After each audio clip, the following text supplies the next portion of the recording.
हमर 16 के उमर जब लचके कमर हेरे छौरे हमर गोरे गोरे गाल खूबे करबै बबाल हेरे छौरे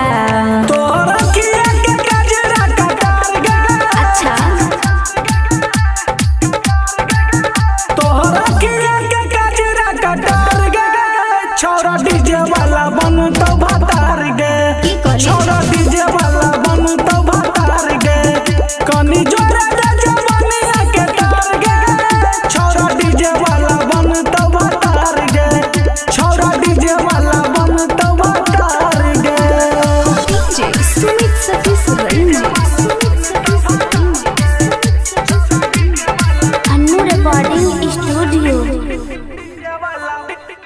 ज्यादा सनक बेत देबो छौरा घर रे हमरे चक्कर में होय छै रोज मार रे तोहर जवानी के न छो कोनो जोर गे तोरे चक्कर में छौरा तोरो हाथ गोर गे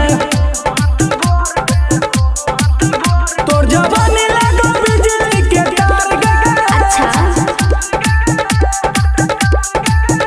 तोर जवानी लगो बिजली के तार गे